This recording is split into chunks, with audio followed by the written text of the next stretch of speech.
Paula Yates' final years were blighted in misery as she endured a succession of heartbreaks before her untimely death, starting with the suicide of her beloved Michael Hutchence. She first shot to fame as the bubbly blonde presenter of Channel 4 show The Tube, where she caught the eye of Sir Bob Geldof. The pair became a showbiz power couple, later marrying and having 3 uniquely named children, Fifi Trixabelle, Peaches Honey Blossom, and Little Pixie.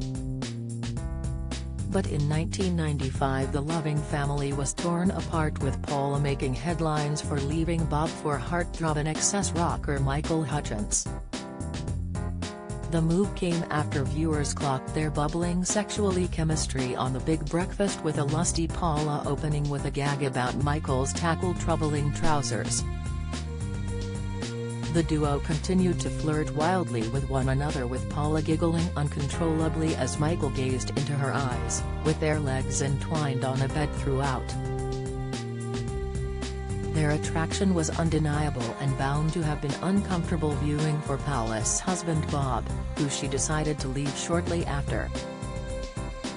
Paula later gave birth to daughter Heavenly Hirani Tiger Lily by Michael, but just 14 months later the rock star was found hanged by his belt in a Sydney hotel room. A devastated Paula refused to accept the coroner's verdict that Michael's death had been suicide. "I won't have my child grow up thinking that her father left her. He would not have left our baby, he loved her too much," protested Paula, who insisted the death was an act of autoeroticism gone wrong. "I spent so long waiting for Michael and then he died.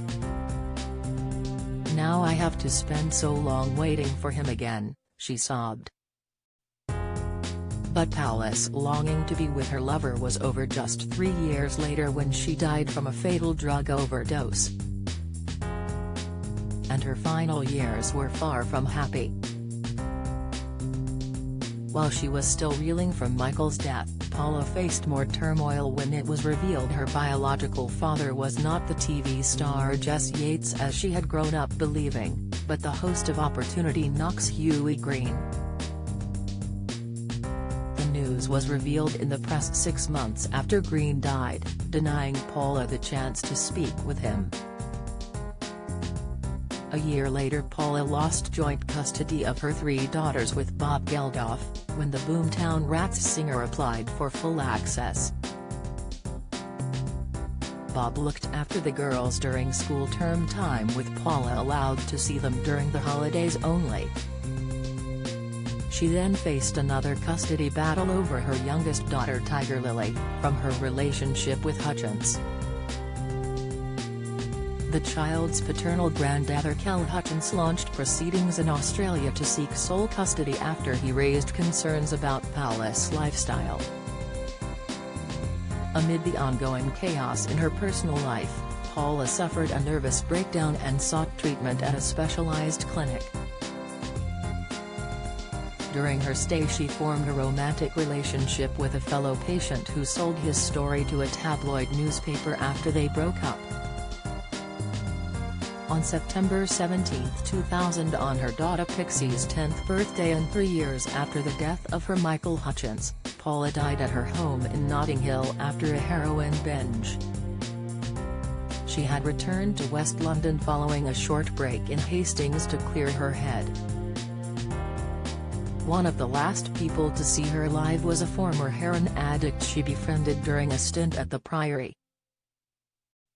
Belinda Bruin later said she knew instantly that Paula had been taking drugs when she saw her.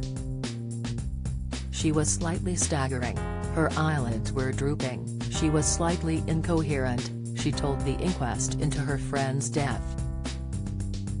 "I said, what the hell are you doing this for after all this time?" She hadn't taken drugs, illegal drugs, for nearly 2 years. She said it was the pressure of being back in London. Belinda then bathed Paula, who had vomited, before leaving her in a coherent state along with then 4-year-old daughter Tiger Lily. Unbeknown to Belinda, Charlotte Korshak, a former heroin addict, was upstairs in Paula's house throughout the visit.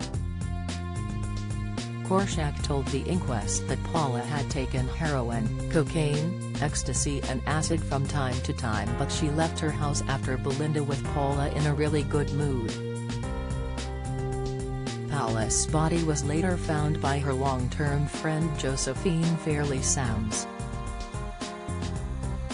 Josephine had become concerned when she called the house 3 times before Tiger Lily answered and told her that her mummy was asleep.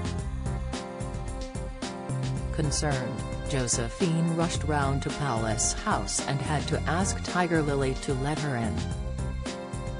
As soon as she saw 41-year-old Paula, she knew instantly that her friend was dead. She said, she was naked, half in and half out of the bed and a very strange color for a human being. At an inquest into her death revealed Paula died from a foolish and incautious binge. Coroner Paul Knappman said the amount she snorted would not have killed an addict, but as an unsophisticated taker of heroin, Paula had no tolerance to the drug. If you're struggling and need to talk, the Samaritans operate a free helpline open 24/7 on 116 123. Alternatively, you can email Joe at Samaritans. Or visit their site to find your local branch.